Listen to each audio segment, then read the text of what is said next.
Good morning, everybody. Thank you for joining us today at our latest edition of our Fast Forward Expert Roundtable webinar series. This morning's subject is recruiting is sales. How are you selling your company to potential hires? It's obviously a pressing topic affecting all of us in the industry, recruiting new drivers. How do you get them in the door? And there really has to be a process or a system that you follow to make that happen. Now, while we're waiting for folks to join us today, a couple things. One, this is an interactive event. We want to be receiving feedback from you as we're going through the things that we talk about. We'll also ask some questions of you as well as we're going through today's event. The easiest way to respond is going to be through the chat function. So the chat button is on your main menu. If you click that, it will open up a smaller window. And then at the bottom of that smaller window, there is a little space that says to hosts and panelists. And if you click on that, it will allow you to then select everyone, which means if you have any question that you want to ask or answer or feedback that you want to give, everybody on the call can see it. And the goal there is none of us is as smart as all of us. Some of people are going to be going through similar challenges, even if you don't know each other. So if you ask a question, it might be valuable to someone else that's joining us on the call today. So go ahead and fire up your chat window and just stretch your legs with that. Looks like we've already got some folks introducing themselves. Let us know who you are and where you're from and what company you're with. So go ahead and do that right now in chat. We appreciate it. And we'll start with some introductions as well. My name is Craig Hart. I am part of our events team here at Vertical Alliance Group. If you've participated in any of our live events, our webinars, virtual boot camps, you are familiar with my name and my voice. My background is in distance learning. I have been doing this since 2004 in the transportation industry as well as in the financial services industry. And that's kind of been my life, making sure that people can train remotely. And joining me today is the president and CEO of Vertical Alliance Group, Mr. Jay Wommack. Jay founded our company back in 1999, but most of you probably don't know that while we do safety training right now better than anybody else out there, we got our start in driver recruiting. And so Jay was intimately involved in driver recruiting, dealing with hundreds of thousands of interested applications on a monthly basis for years before we started doing safety training. So we wanted him here today to help share his expertise on what he knows works when it comes to recruiting drivers, what you need to be aware of, what steps you need to be following to make sure that you are able to get people in the door and in your truck, which is our goal. So Jay, thank you for joining us this morning, sir. We're happy to have you here. Craig, I appreciate it. I really look forward to this. This is one of my favorite topics. We started the company in 1999, and we started it with a website to recruit truck drivers. And by the time we sold that division in 2011 or 12, we had 350,000 truck drivers a month coming to the website, and we had monthly. And we had established what we call our boot camp to train people how to use web-based recruiting. Because if you think about 1999, it was so early in the game that nobody knew how to do that. Back then in 1999, if there's anyone on the call that remembers that, you might get an application and still send out a package and wait a week or two to make the follow-up phone call. And the internet completely changed all of that. And we were on the cutting edge of doing that. And then in 2004, we looked for a way that we could cross-sell and cross-sell our existing client base and lock them in. Because if you have a client that has two or more products with you, they're 90% more likely to stay with you. And that would be the same thing for employees. If you got them involved in the 401k and the health plan and things of that nature, the odds are they're going to stay with you longer than people that are not involved in those types of things. But this subject is dear to my heart because we face the same issues that every business out there faces, and that is employee turnover, particularly right now. I mean, we're going to talk about the great resignation that's taken place. And after delivering 113 million sessions in the last few years in training, we know a little bit about how people respond to what's going on in the world around us and what's happening in the world around us and how to train people to sell, to recruit, all those types of things. So I think what we need to do is just jump right into it and start talking about it. Let's look at that first slide. I guess technically this is the third slide that we're looking at. One of the things we pride ourselves on doing is we try to do education-based marketing. And what we mean by that is we try to educate our prospects and our clients. And if we educate our people properly, then it just leads right down the natural path. And so I would recommend the same thing to y'all when you're trying to recruit employees, because recruiting is sales. And that's all it is. You're selling for your company. You're selling your company to potential hires. So we wanted to go back and look at what happened during COVID. And the first thing we did is we commissioned a study to look at why did companies struggle during COVID. And we can look at the ATRI reports and we can look at all those things, but we came up with a report that said the 7 threats that caused companies to go out of business. And so we have that report. Then we got the idea that why don't we just poll our existing client base? And we have quite a number of clients. We've dealt with over 4,000 companies in the last 22 years. So we polled our clients and we asked them, what are your top 3 issues? And this is very recent. And this is from our existing client base. And you can imagine their number 1 issue, recruiting, retention, and driver pay. Number 2 was fuel prices. Number 3 is rising insurance. And we actually have a solution for all of these within our own system, within our training platform, within our system of what we do. And we are web-based training, communication, and documentation. But our real job is to try to make your life easier and pain-free and improve your OR, improve your safety, improve your recruiting, and help train your employees. Because good training will retain more employees. There's a case study we're going to cite in a few minutes that talks about that. That if you have a culture of safety, you're 39% more likely to keep employees. If you have a culture of training, 59%. And in the 60s, if you have a great onboarding experience when you bring people on board properly. We also rolled out a fuel program and just common sense thinking. The fuel program is 26 modules. We keep it short and simple. We pioneered the micro learning process where we want your employees to be able to log on, take a curriculum, and log out in less than 10 minutes. And the reason is because of attention spans nowadays and the retention of the information. And so we rolled out a fuel program, and it has 26 modules. And I think the best numbers we ever received on that was a 13.5% increase in fuel efficiency.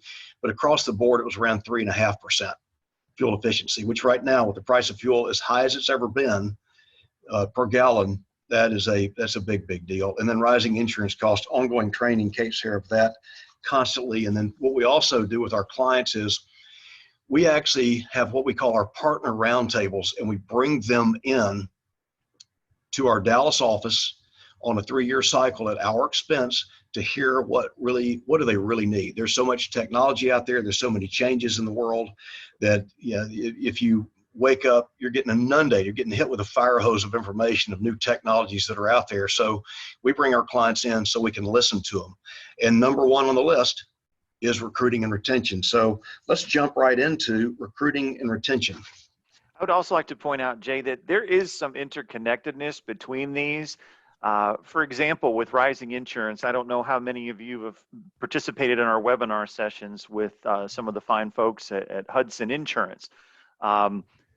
They're looking at how you recruit people, and that's impacting their decisions that they make on insurance. So what we're going to talk about today will benefit you not just in the recruiting and retention side of things, but will also be impactful in these other ways as well. So while we are focusing on number 1, we are going to be providing you things to help solve for 2 and 3 as well. Excellent. Thank you, sir. All right, this is interesting. This is a great slide. I love this slide. This slide is factual. This slide is not speculation. What this slide shows you is that we are going to be faced with the next 2.5 to 3 years of the labor force problem. This came from the Bureau of Labor Statistics, and what it shows is the number of people leaving the workforce less the number of people coming into the workforce, and it shows you whether that number is growing or shrinking. I like to think of it like a bathtub full of water. And if you have more people coming to the workforce than leaving, then obviously it's rising. And if you have more leaving than coming in, it's going down. What you're seeing here, we are looking at, on this graph alone, a 75-year low, and it's more like a 100-year low of numbers of people in the workforce. So it wasn't COVID, it was birth rates. It's not politics. It is factual birth rates that we're looking at, that we can pull this data and look at. So the next 2.5 years is not going to get any better. So we have to get more competitive with what we're doing. And that's the good news, bad news story on this graph. As a matter of fact, y'all may want to take a picture of that graph. The good news, bad news story on this thing is we are full. Our client service department is full of people. Why? Because 78%, according to Forbes, 78% of the workforce would leave their job if they had the right offer. And 40% are considering leaving right now. That's good news, bad news. That means that your employees are thinking about leaving. But that also means that if you have a very good recruiting department, that you can fill up. Because if you're doing it better than everybody else, you're going to be much farther ahead of the curve. And I can tell you right now, we have a high turnover in our client service division. And we have now started training our client service people, and we'll talk about some of those stats later. I mentioned them earlier. We started training our client service division, and we've taken their onboarding time from 6 to 8 weeks down to 5 days with our system. And so what you want is to do things like that, and then be very, very efficient at how do you recruit. And we're about to show you a different method of how to recruit. It's just sales. So I have to talk about sales from that standpoint. Craig, I know that you like culture. You like to talk about culture. All the time. So, we've created around here on the labor shortage, we've tried to make it fun for our employees. At 2 o'clock in the afternoon, if you ever call in between 1:45 and 2, you might hear our client service department with a dance party going on in the background.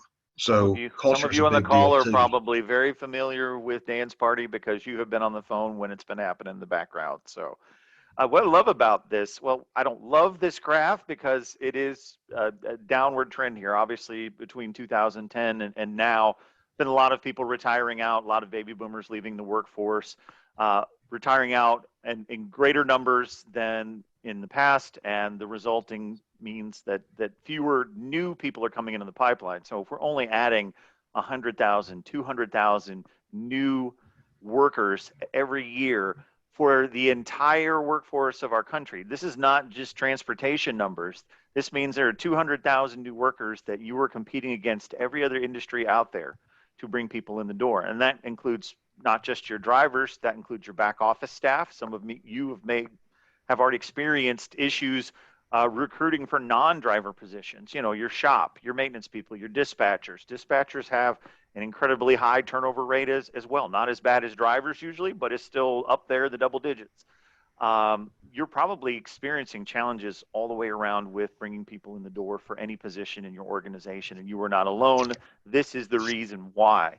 But as Jay said, there is good news. There is still a way to recruit successfully and be able to bring people in the door. You just have to have a process that you follow to make that happen. And that's what we're going to talk about next. I see in the chat that Tom Coons asked, can we get copies of the slides and the audio? And yes, we are recording this and we can make this available to you, Tom. So I appreciate your asking for that in the chat room. Let's jump right into the 5 musts. So I want y'all to realize that we're trying to zig when everybody else zags, and that's how we built our company, and we're one of the most successful in the industry. When I see everyone starting to zag, I want to do something different. And it's kind of a contrarian opinion, but what I'm going to pitch y'all today is the 5 musts, and you've got to change the way you recruit. And once again, I will tell you that our client service division, we have extra people in client service right now because we use our own process. So we're doing the same things we're asking y'all to do. And it's not just for truck drivers. Everyone in your company, that stat was not for truck drivers. 78% is everybody in the company, everybody in America right now. In the younger generation, the 25 to 35-year-olds are more likely to jump than anybody else. But this slide, the 5 musts, it's pretty basic. I remember walking into a gentleman named Tony Smith's office one time, and Tony was, at the time, he was running SRT, and he said, I was pitching him on our platform, and he said, well, Jay, how do y'all use your own service? And I said, well, we do it for sales. Now, obviously now we do it for every division, but back then we started out with sales. And he said, well, how do you use it? Well, we have to teach our people. And he said, well, give me an idea. And so I told him, I said, you have to have a list. If you're going to sell, if you're going to recruit, you have to have a list. You have to have people to call. You have to have somebody that you can recruit. You have to have a presentation that's pretty basic. You have to have the presentation, and you must deliver the presentation. Now, number 4 is the most critical, and this is where most people drop the ball. They drop it on 4 and 5. Anybody can buy a list. You can pay to get ads. You can give a presentation. You can deliver it, but you have to do the follow-up work. And the follow-up work is critical mass. That's where the rubber really meets the road. And you have to have a value proposition for following up. You always have to have some type of value proposition for doing that. And we're going to go into more detail on that in just a second. And then number 5, you have to ask for the order. And in this case, will you go to work for us? And so those are the 5 musts that you look at. And you need to be different in your presentation. You need to be different in your approach, because here's what's happening nowadays. And Craig and I got into a, I don't want to say a debate yesterday when we were practicing the webinar. We talked about, the definition of insanity. And I said it was Bill Clinton, and he said it was Einstein. And that if you keep doing the same thing over and over again and expect different results, that's the definition of insanity. And so one of our researchers, Penny, who works in the marketing department, came up with, oh, no, y'all are both wrong. It was attributed to a lady in a book in 1983. So, what can I say? But the definition of insanity, if you don't start changing the way you're doing things, you're going to get left behind. And I remember making that same comment to somebody back in 1999 when we started the company, and I walked in and I talked about web-based recruiting, and they did not want to talk to me about that. And they said, well, we're not going to deal with you. And I looked at him and said, do you mind my asking why? And he said, we don't even have a fax machine. And that was in 1999. And so I looked at him and I said, you realize y'all aren't going to be in business long? And he said, yeah, I know. The owner's in his 80s and we're on our way out. But the point is, technology's changing. Processes change, and you need to adapt to what's going on in the world. But at the end of the day, the basics are still the basics. You have to have a list, you have to have a presentation, you have to deliver it, and you have to do follow-up, and then you have to ask people for the order, or would you please go to work with us? We'd love to have you on our team.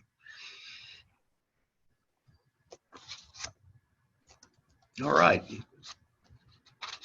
So let's talk about list development. List development. How many leads do you have?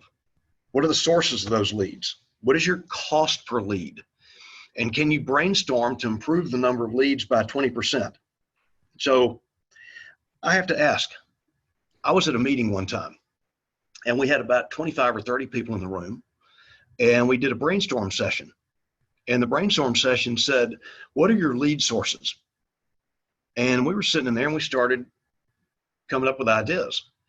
And in 15 minutes, there were over 30 lead sources written down on the whiteboard in the front of the room.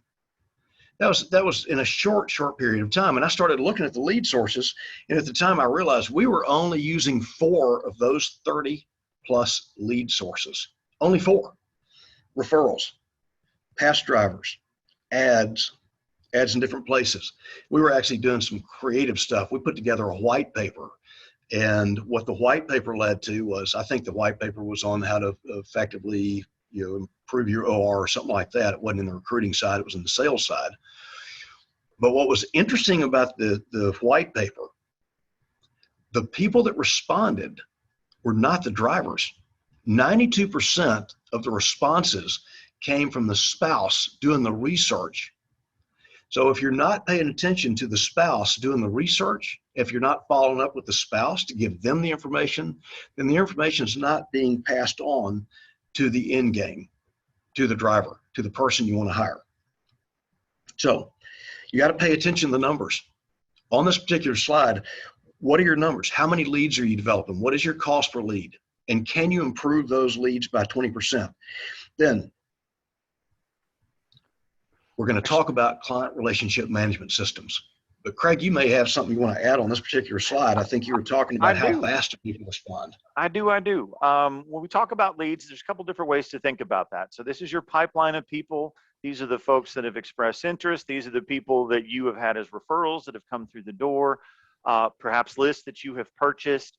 All of you are going to have a different look with your pipeline, which is fine. But a couple of things I want to throw at you. One, Do you segment out your pipeline at all in terms of, hey, here are my surefire guys, they want to get started in the next week, 2 weeks. Here are my folks that are going to take a little bit longer, the next 30 days. Here are my folks that told me no, but it was a soft no. It was a, hey, I can't make this change right now. And then do you have your hard no's as well? Because one of the things you need to be aware of, people change jobs, people change trucking companies. If someone tells you no today, it could be for a variety of reasons. Doesn't necessarily even have to be anything to do with you. It's what I tell our folks when we're doing some of our calls here internally. No doesn't always mean no, just means you could have caught them on the wrong day. But when someone joins a trucking company, usually within the first 72 hours, and again, that comes back to that onboarding piece that we want to talk about a little bit today.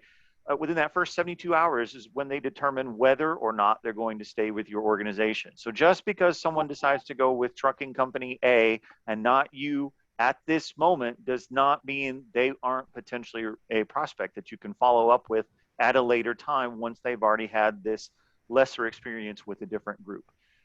So think about that. When people tell you no, what happens to those folks? Do they get put in a tickle file so you can go back and revisit them over time? Or do you drop them completely and release them back to the workforce, as I've heard people say? I would also talk about time here. One of the things that is crucial when you are recruiting is the amount of time it takes you to respond. Now, Jay, when you guys were doing this, if someone responded to an ad, how much time did a trucking company have to respond back to that prospect? Back when we started doing this, Craig, it was 4 hours. And I remember badly needing to close some business, and I walked into a company that had great big orange trucks. I'm not going to call the company name, but I think y'all know who it was.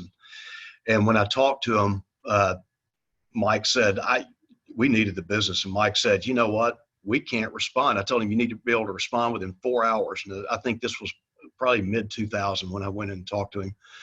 And at that point, he said, it takes us, we're going to struggle to get 4 days in response time. And I said, you know what, as bad as I need the business, we better not do business, because what's going to happen is you're not going to be able to close these people, because people on the internet want immediate gratification, and you're not going to be able to close them, and you're never going to want to do business with me again.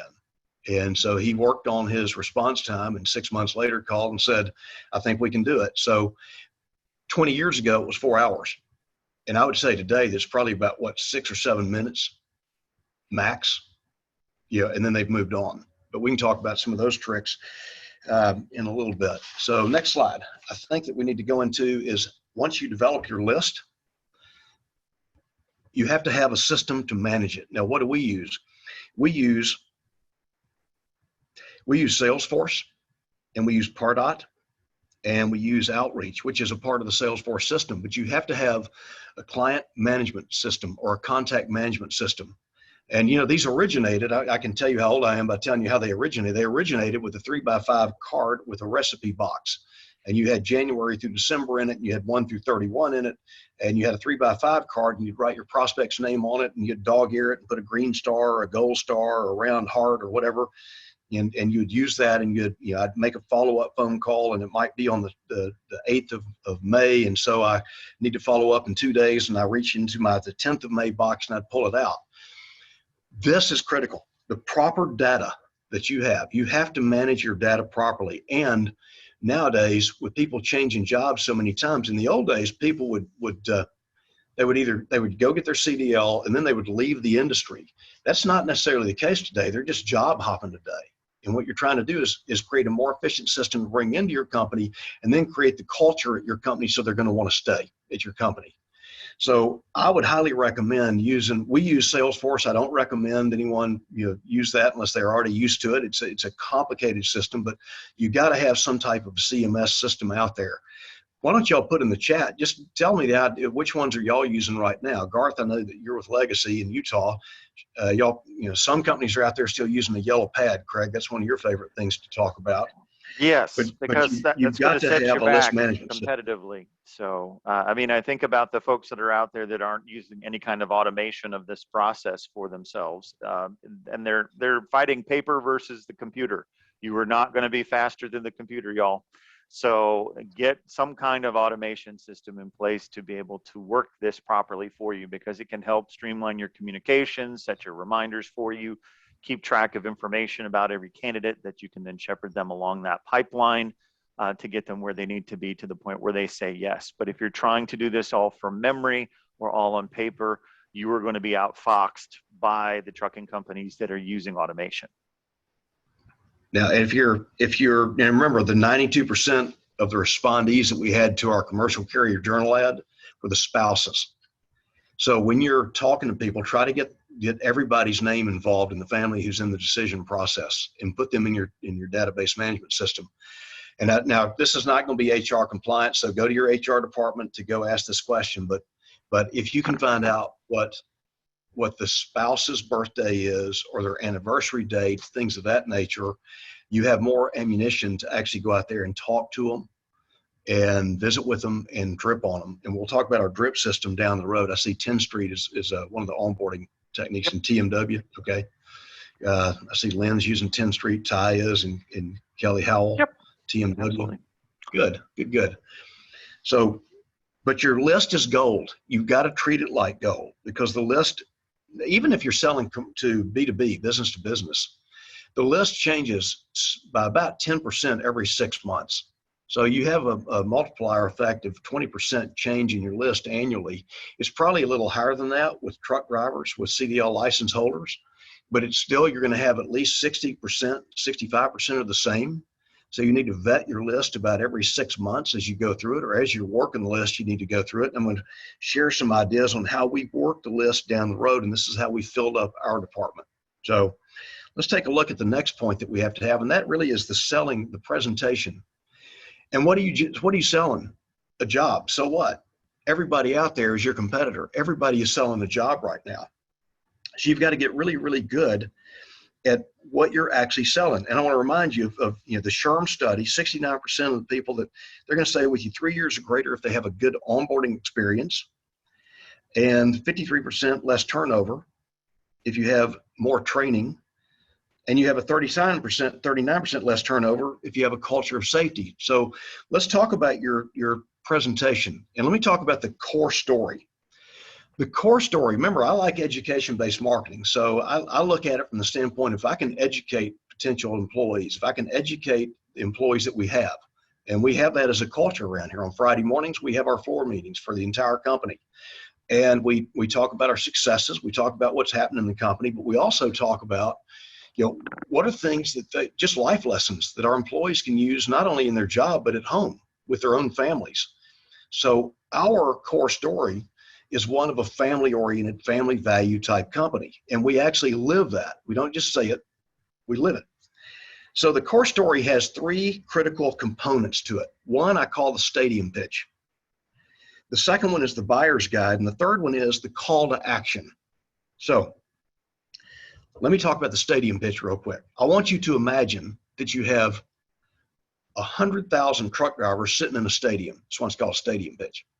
You have 100,000 truck drivers sitting in a stadium. What is the opening line that you're going to say that would make 90% of them turn and look at you and pay attention? I want you to think about that. Now, I was asked to do this workshop on core story. And what I was trying to do is develop, how do I get the attention of HR departments around the country? And the first thing I came up with was, we have a major problem in America today. So my imagination was, I have 100,000 HR people sitting in the stadium. And how do I get 90,000 of them to pay attention? And I did it with the labor force growth rate. And I used that graph. And that graph says, look, if you think you have problems hiring people and finding people today, it's going to get worse the next 2.5 years. And don't take my word for it. It was the Bureau of Labor Statistics. So what is your stadium pitch that sets you apart? What is your core story that says, okay, we're a culture of X, Y, and Z. This appeals to us. So you have to look at, who's your avatar? Who's your perfect driver? Who's the perfect employee to go to work for you? And culture counts. Let me tell the story. I love to think about this. I want you all to picture, if you're football fans, and I'm going to imagine that many of you are. If you put a Miami Hurricane college football player in a Nebraska Cornhusker uniform, it is not a cultural fit. It is not going to happen. Person's not going to be happy. The team's not going to play well together, and they're going to part ways sooner rather than later. So know what your culture is, and know what the avatar is. Who's your perfect hire? And if you're going after pro military, that's one thing. If that's, work your core story for military. If you're going after women, if you're going after, and you can have a different core story for each sector that you're going for, but make sure it fits with you culturally. The second thing I would want to look at is, and this is the buyer's guide. The buyer's guide is, imagine one of your good friends or your children or your spouse or your brother or your mother or your father came to you and said, I've been thinking I want to drive a truck.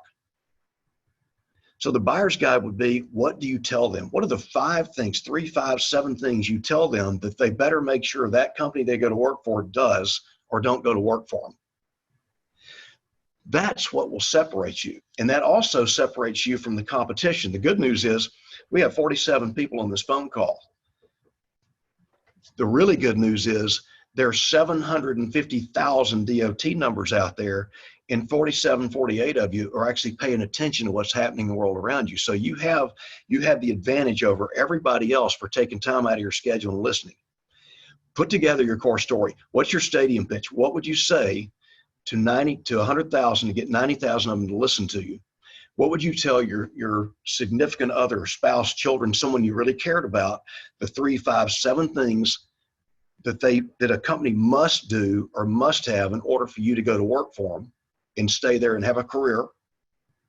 And then the last one is the call to action.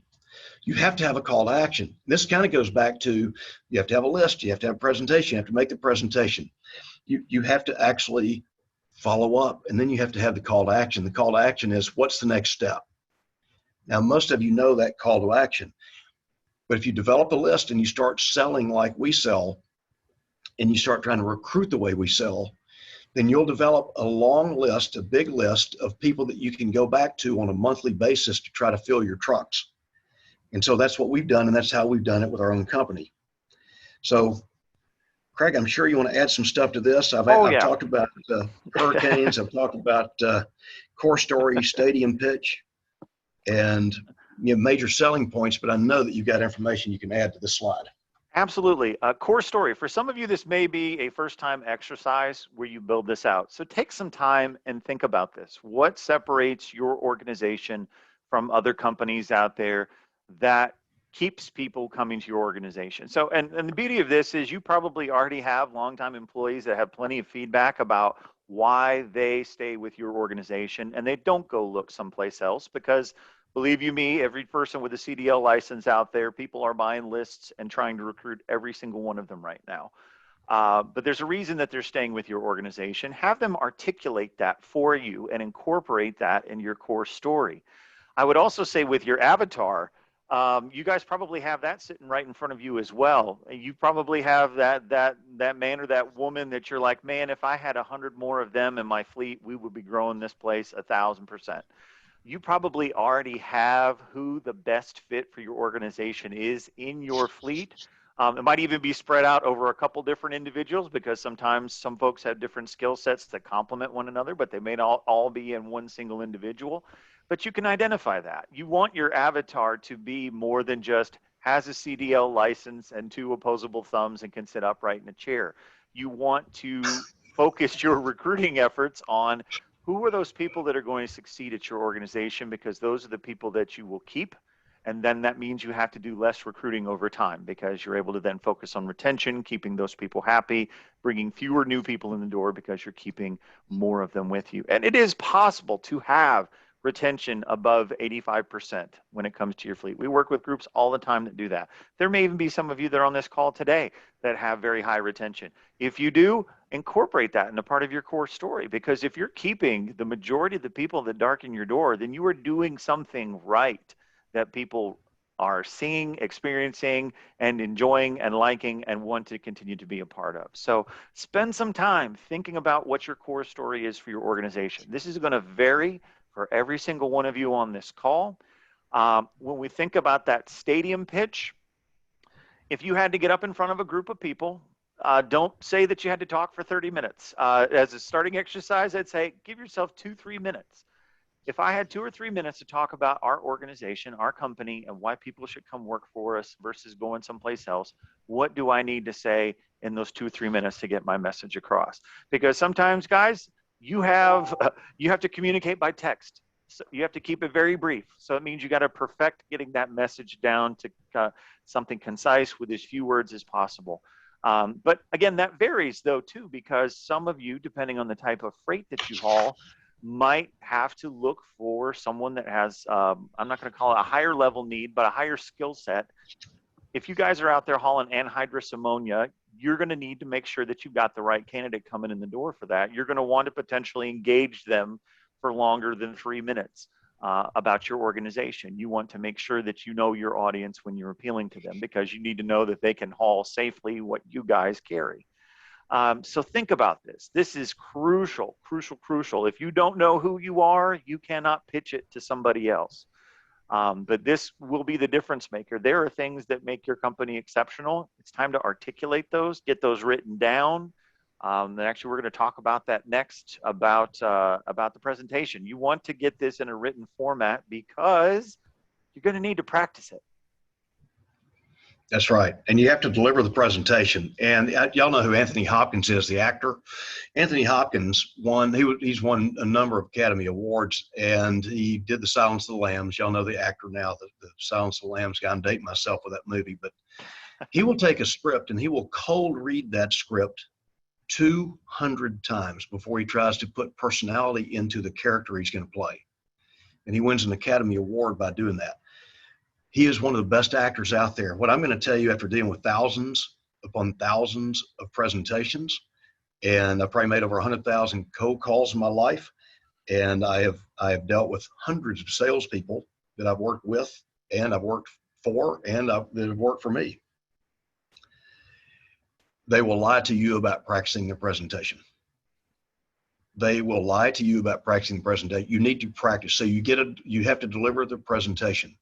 You have to find out what's your script. Practice the script. Make the new people that work for you and you, if you get a new script, go practice it over and over and over again. The head of our sales department, the VP of our sales, if we're going to run a new script, he runs it first. That is what we do here. He's not going to have any of his people run it without him going and running the script to find out if it's working or not. So you've got to practice over and over and over again. Are you going to deliver it on the Zoom meeting? Are you going to do it on a phone? Are you going to do a slide presentation? Now, here's the critical mass. When you start looking at how do you sell or how do you recruit people, because it's the same thing, recruiting is sales. Do you keep your numbers? How many people did you talk to?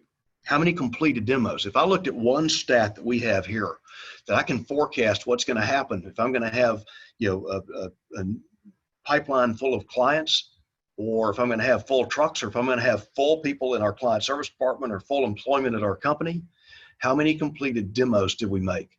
How many completed demos did we make? Say that one over again, because if you're not making presentations to the right people, you're not going to hire people. So keep your numbers, and the numbers are critical. I'm going to talk about optimization and maximization here in a few minutes, but I will tell you, keep this in mind. Salespeople will tell you they practice when in fact they haven't, and they will start stammering and stuttering when you try to put them on the spot, but make them do it until they have your script down cold. Now, once they've done it for a couple of hundred times, then at that point, then you can let them put their personality into it, because they now are putting their own feelings into it, but they've practiced over and over what to do. I know I'm beating a dead horse here, but this is a very important horse. Let's jump ahead to the next slide real quick, because this is where the rubber meets the road. The follow-up is critical. If you don't follow up, this is the most important part of any type of a presentation. And one of the things we're going to talk about in a few minutes is our drip system, and it causes you to follow up. It causes your people to pick up that telephone and make outbound phone calls and follow up on what they've done. So every time you follow up, there must be value added. I mean, it's funny to me. We've had salespeople here in the past that when they start to do the follow-up, they'll just pick up the phone and call and go, "Hey, Craig, how you doing?" And there's no value to the phone call. There's no formula to it that you can track your numbers on. So this probably is the least amount of conversation we'll have, but the most important slide up there, and it's follow-up. So Craig, you want to add anything to the follow-up slide? I do. I think that follow-ups that you do, and we'll talk a little bit about this in a second, should be structured. They don't have to be unique for every single person. You can have a pattern of follow-up that you do for every single person that's in your pipeline. I would recommend experimenting with different formats for how you communicate with folks. There are going to be some people that don't look at emails. Okay, so if you know they're not going to look at an email, do you have their cell phone number that you can text them? And for those of you who are like, I'm never going to text anybody, there are studies that have been done that the ages between 18 and 54, 65%, so 2/3 of adults would rather get a text than an email. So if your emails are not getting the job done, maybe it is time to look at text. That may be a more effective option to communicate. Is it a more effective option to communicate by a printed letter? I know Jay is a huge, huge fan of printed mail because really we're not getting a whole lot of that mail these days anymore, folks. I've been kind of keeping track of the mail that I receive in a week.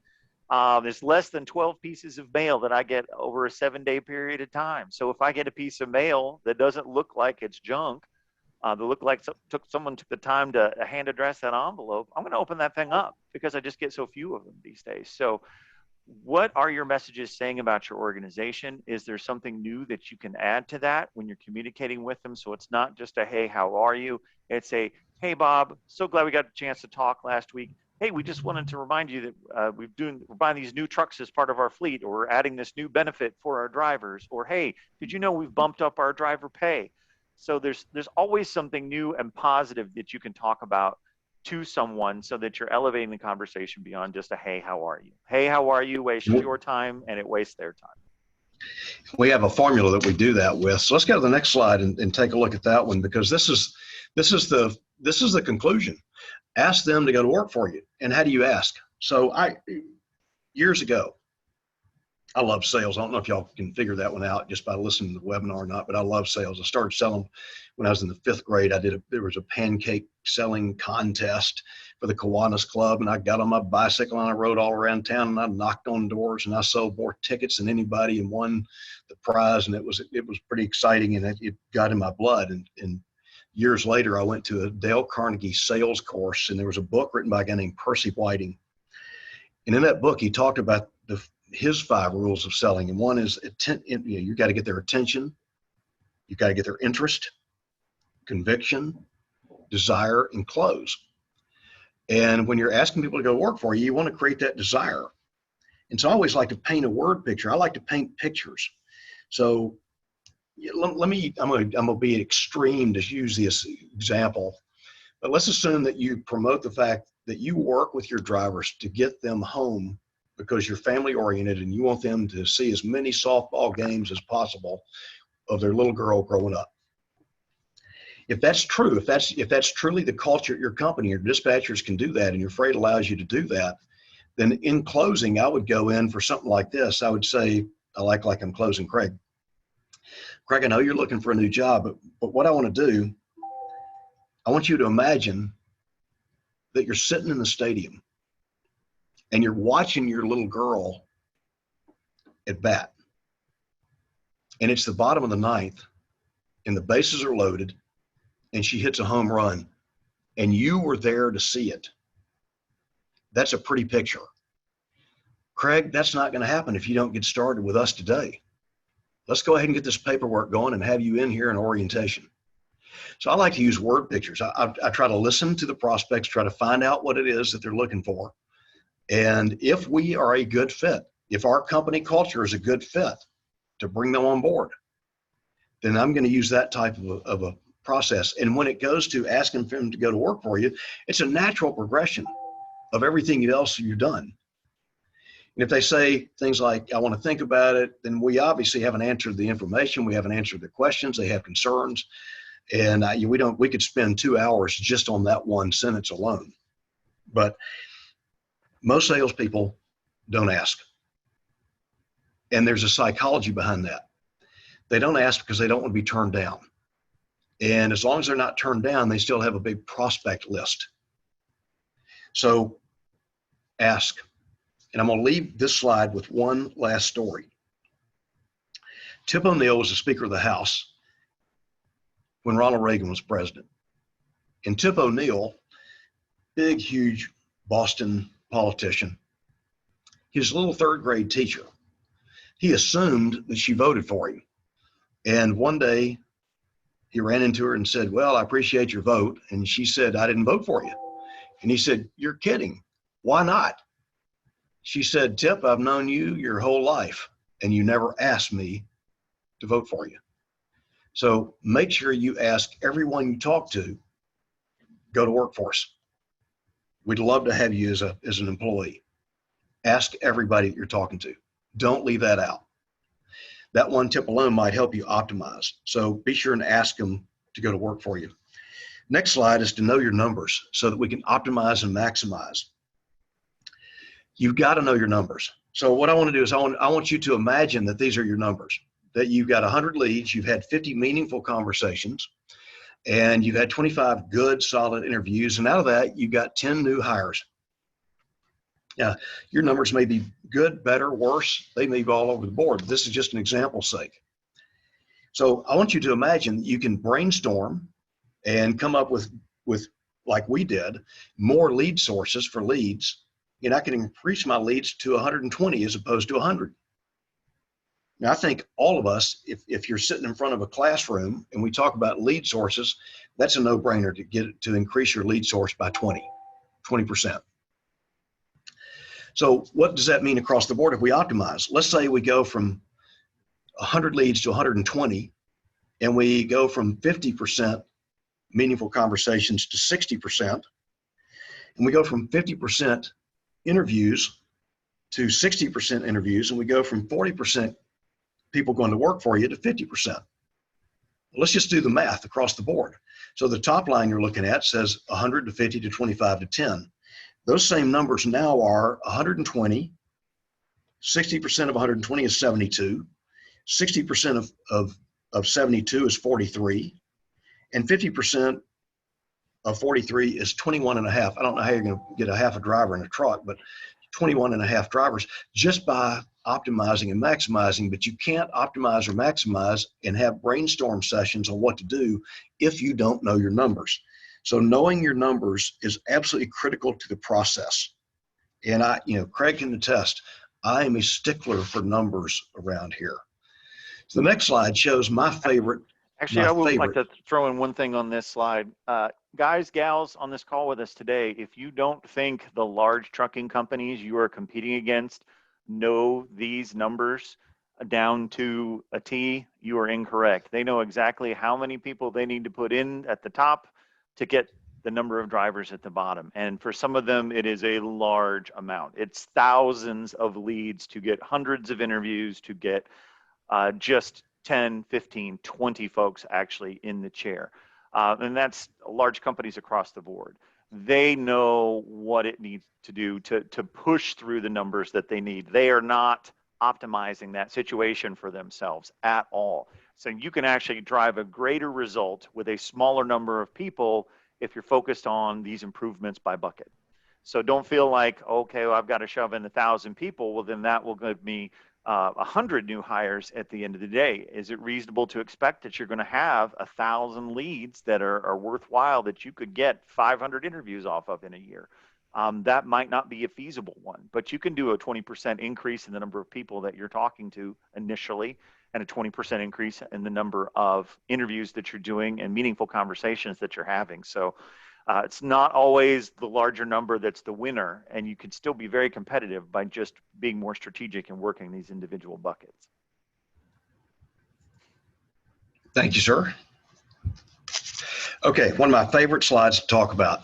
Years ago, this is called A/B testing. You must test your message, you must test everything. Now, if you're using an ad agency to help you do your recruiting, they should be doing this for you. You should be forcing them to do this, because here's the one thing I've learned about marketing and advertising. We may think we know, and there may be some formulas that work, but always test the message. always test your message, because things are going to change and you don't always know what's going to work or resonate. And let me tell you a really, really painful story. We dealt with a company years ago, one of the major companies, and this is when we had our recruiting site. And if you recall, we had 350,000 truck drivers a month coming to our website. And we had the same ads on every page. So if you were looking at our website, if you were a truck driver and you came to our website, if you looked above the fold, your ad was seen by all 350,000. So we had an immediate response that we could tell whether your ad worked or not. We had a client and they placed a new ad. They had an ad going with us and they changed the ad and the response dropped 80% in less than 4 hours. So I called the individual involved and said, your response is really going down. It's dropped 80%. And you could almost feel the sweat coming through the telephone. And she said, no, please leave it up. Leave it up. I know this ad's going to work. This is going to work. By the end of the day, it had stayed down 80%. The next morning, it had stayed down 80%. And I asked her, so why in the world do you want to stick with this ad? And she said, because we placed this ad and spent $5 million in the little books. That was back when the books were very popular and famous. We spent $5 million on this ad in these books. She ended up losing her job over this. All she had to do was test the message ahead of time, an immediate response, and find out if it was going to work or not. We had two other stories. We used to make friendly little bets. I bet a cheeseburger with a company out of Fort Worth, Texas. They were really proud of the fact they're Texans, and they had the emblem of Texas on their ad. And I said, if you want to drop that emblem of Texas, so you may be proud of your state, but there are 49 states that aren't. And if you're hiring nationwide, drop the emblem of Texas. And he said, it won't change our numbers a bit. And they did. They went up by about 23% when he took off the emblem of Texas. Another one was one word changed. We changed amazing benefits, great benefits. And we tested great versus amazing, and amazing won out big time, almost 2-to-1 versus the great benefits. So amazing worked better. So always test your message. No, this is actually a great point here, because you guys are recruiting different kinds of individuals out there as well. Men and women drivers are attracted by different incentives. So they are not appealed to in the same way. So you're going to want to test your messages to make sure that you're getting the right people in the door that you're targeting. But the ability to also tweak and respond in a quick manner, again, time is something that we brought up earlier. Your ability to respond quickly will impact the effectiveness of your messaging. If you have something that's tanking by 80%, pull it, replace it, put back the one that was working, bump that number back up. Some of you mentioned that you work with 10 Street. I know 10 Street can show you, hey, here's the response rate we're getting for these different ads. If it's something that's not appealing, it's not resonating, replace it, get something else in there. Also pay attention to, on your messaging, different age groups, different generations of Americans are attracted by different things. Your baby boomers, your Gen Xers are not attracted by the same things as your millennials and your Gen Z people. So focus on that with your messages as well, and test them and be able to see, okay, this one works. This one got an 80% return rate, click-through rate on this one. This one we got 10%. We need to pull it, replace it with something else. So pay attention to how these are performing. And I would say, if you're rolling out new messages, pay attention to them that day, the next day. Don't just throw it out there and come back in a week and see how it did, because it might have already done some damage. All righty. So the next slide is about the drip system. This is where I'm going to get some pushback, because this is where the rubber meets the road, and this is work. We send out 12 to 14 letters, snail mail letters. I see Elizabeth, speaks highly of letters. She says in the chat that you're right about mail. I open every piece that is handwritten, and if it has a real stamp on it, particularly. So we try to put real stamps, and we come as close to hand addressed as we possibly can. And there are systems out there that will do that for you now, and they're fairly good, but always put a real stamp on it, and you'll get a good open rate. But we send out 12 to 14 letters each year. Remember, I said go get the anniversary and the birth date. If you have those, you can follow up with those types of letters. But if you build your list, if you have the right database system, we have a formula that we send these letters out. And some of y'all, if y'all are clients, then y'all are going to see that y'all recognize that you get these letters. We send out for a holiday. And in our world, we're a Christian-based company, and that's part of our shtick. We don't want to offend anybody, but that's what we are. And so we send out, Easter, Christmas, and we send out 4th of July and another holiday. And then we have 4 industry specific, and we do this monthly. We have one a month. So we have 12 months out of the year that we're sending out letters. And then we have 4 industries. So it might be Driver Appreciation Week, or it might be, Roadside Inspection Week, or it might be, so we send out industry information 4 times a year. The new ELDT information came out, so we sent out a drip letter on that. We call it the drip system, and these are drip letters. And then we have 4 specific that we can follow up on with a phone call. So if I have a list, if I've accumulated a list of 700 or 800 drivers that are still working, they're out there, that work for other companies that I want to hire, and I know their names, I've got them on they're getting a letter a month. And if I know their birth date, they're going to get a happy birthday letter, and they're going to get an anniversary letter to remind them that it's their anniversary. It's just a touch point is all it is. But 4 times a year, I'm going to call, and it's going to be a real quick. There's a formula to the phone call, and it's going to be a real short, sweet, to the point. Hey, Craig, this is Jay. I'm with Johnson Trucking Company, and I just wanted to call and let you know that we just got through bumping our 401k. And so if you join our team, you'll have more exposure and be able to retire a little bit sooner than you had originally planned. And if Craig says, wow, that's interesting, tell me more about it, great. If he says, no, I'm not interested, here's our formula for that. Okay, Craig, thank you very much. Click. And what I want to train Craig to do with that quick phone call with the drip system is to actually answer the phone, because with cell phones nowadays, you can look down and see who's calling and not answer, which gives me one more thing that I want y'all to pay attention to. This is probably one of the best tips you'll ever find. And I will tell you this right now. If y'all want to write down my personal cell phone number and send me a text, I will show you how this works. My cell phone number is 903-244-2192. 903-244-2192. 94% of texts are looked at within 4 minutes. And if you send a video text to somebody, if you'll pick up your cell phone and just create a video text and send that to them, it will improve your response. So when you're gathering information from prospects, get their cell phone number, because it is massively critical. Now, the next slide. This is the last thing I want to talk to y'all about. This is the recruiter model day. Now, I get pushback on this one all the time. So I want to tell you a story about Brad Pruitt. Brad he started out with my company. He was the oldest employee here, longest serving employee here. He died this last December, and it was like a son to me. But he went to work in our IT department, and he transferred over into sales when technology outpaced him. He came to me, he said, hey, Chief, he used to call me Chief, and he said, hey, Chief, he says, I really don't want to leave the company. Yeah, I've been thinking about sales. My brother's a salesman. I like salespeople. Can I go to work selling for you? And I said, sure. So the first year he sold, we used the drip system, and he sold $78,000. And I talked to him and said, Brad, what do you do all day? What are you doing? And if you come to one of our workshops on how to recruit, or sales is recruiting, then I'll go into detail with the numbers on this. But we drew it all across the board.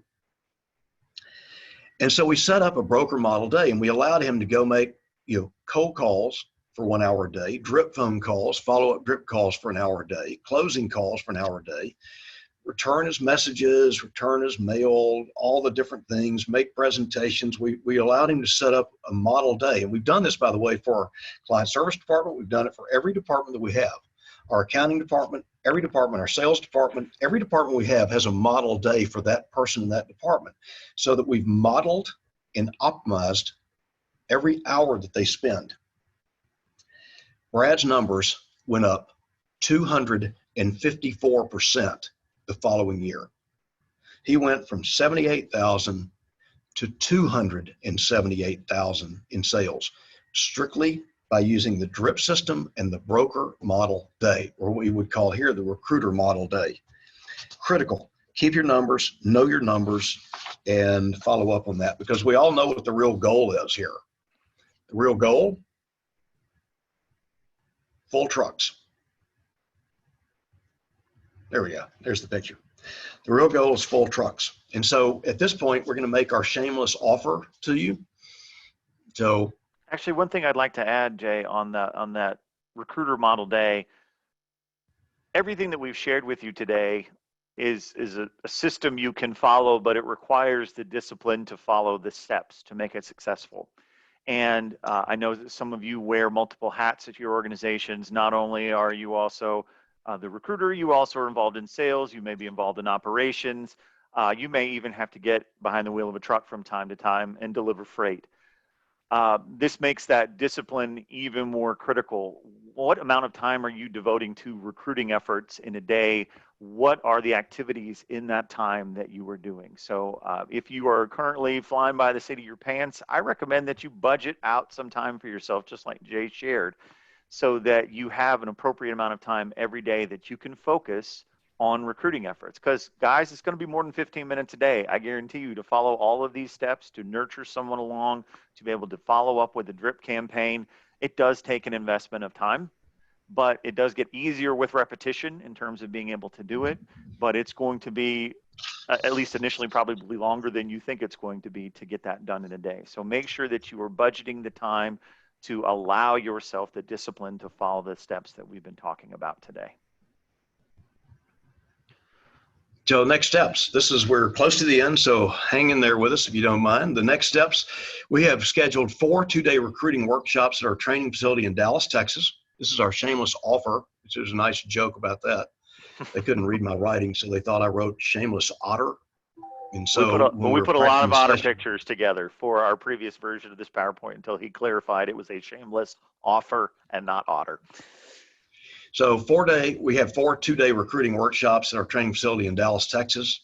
Come to as many sessions as you like. If you sign up, then you can come to all 4. You can send as many people as you want to.